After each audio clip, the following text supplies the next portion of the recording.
What's up everyone, it's the Detective back again with another installment in the BakuTech Recap series. And today we're going to be taking a look at the first true villainous Bakugan to be introduced into the BakuTech series, none other than DIO SIVAC.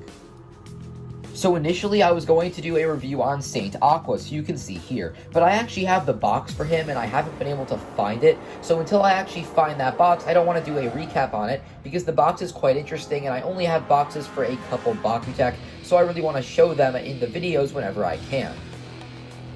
I don't usually explain the characters who use the BakuTech, but I feel like it's important in this case because Zakuro was a character who would appear in the original BakuTech series multiple times, and then also appear at the end of BakuTech Gachi, so I just felt like it was quite important to talk about him.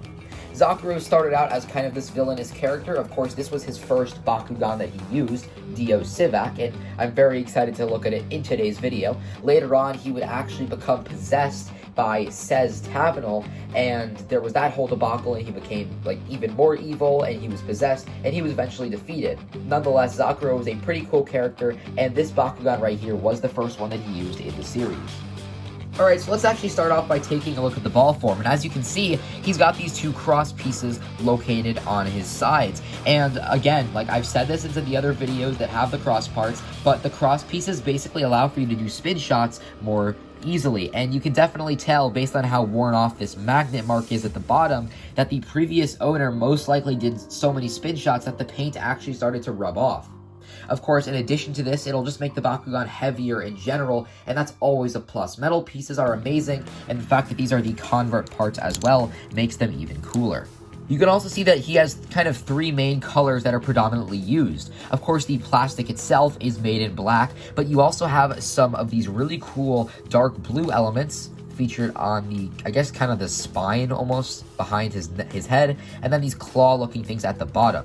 And then finally, honestly, in my opinion, the coolest color on this guy is this really nice metallic green. It's kind of like a very muted green, almost like a ghostly or like a ghoul-looking green, and it really just adds that whole evil look of the character. So this guy's gimmick is actually quite interesting because his gimmick activates when he's rolled out onto a card, so let's actually just go and do that, and hopefully you'll notice what happens.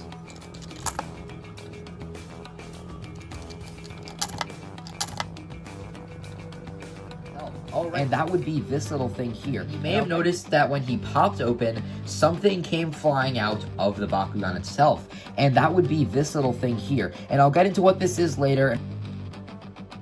Look at the way that this Bakugan actually looks.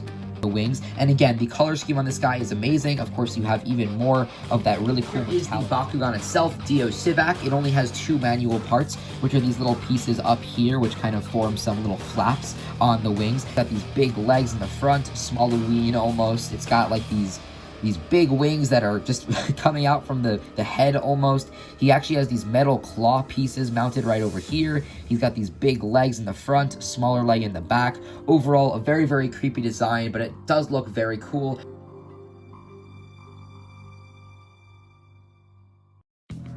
He actually has 580 G power, which is pretty strong considering the last couple of BakuTech that we've been looking at have, on average, with their original releases, had around, you know, like 500 to 600 G power, but usually it's on the lower scale. So having 580 G power on a Bakugan like this is actually quite awesome. Alright, so now let's take a look at this little metal thing, and this is actually another character. The main Bakugan is called SIVAC, but this little thing here is actually called SAVAC. And that's actually a really cool dynamic that you have the actual Bakugan, but there's still kind of two characters within the same Bakugan. You know, we saw something like that with Sky and Gaia Dragonoid, but nothing on this level where you literally have this tiny little metal thing just fly out and it becomes its own character. So yeah, it's very, very interesting. You can kind of see some eyes on the top as well. It's very, very hard to see, but of course the mouth is the main kind of feature that you can see with this guy, and it's a very, very unique little thing, and it's actually made out of entirely just metal. Like, it's literally just a metal block, and it actually has a really cool gimmick. So let's just explain how he plays into the game. Alright, so we've already established the fact that DIO SIVAC, the main Bakugan itself, launches out SAVAC from within him, and of course that's just done with this tiny little lever, which of course when it's folded in you don't see it, but when it actually comes out, the head comes out and it just launches, it just pushes out SIVAC from within the Bakugan itself. And the thing about SIVAC here is that you actually have a very, very, very faint, very weak magnet. Now, of course, it's nothing like a standard Bakugan. With a Bakugan like this, you can pick up the card.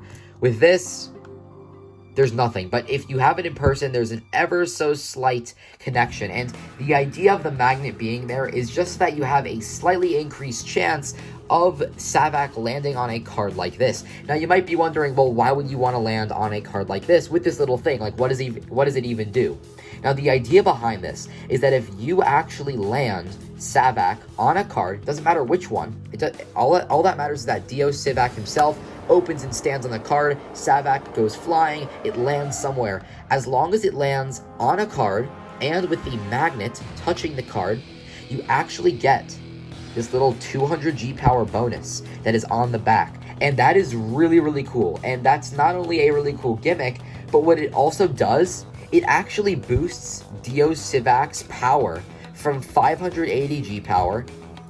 Combine that with the 200 from SIVAC here, and it becomes 780, which is a ridiculously strong G power, especially considering most of the BakuTech at the time didn't even have 580 G power on their own. You know, most of them had like 520 to 540. Like, that was generally what I tend to see with the older BakuTech. So he could hit 780 G power if SIVAC actually just lands in the right direction. You already have a very high G power, being 580, but then if SIVAC lands with the magnet touching the card, you know, face down like this, you get the extra 200 bonus, and that's honestly a really huge boost.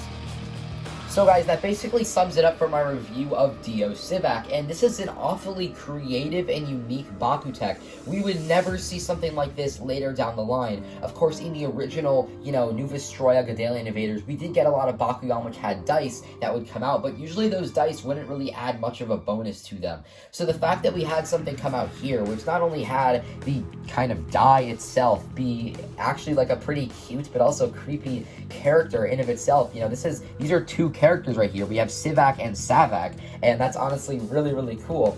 Anyway, though, guys, what do you think of this review? I think it's a really cool BakuTech as well. I hope that you enjoyed the review as well. Please leave a comment down below for more BakuTech Recap reviews. Stay tuned, because the next video will be on Saint Aquas, assuming I can find the box. I'm the Detective. This has been BakuTech Recap, and I'll see you in the next one.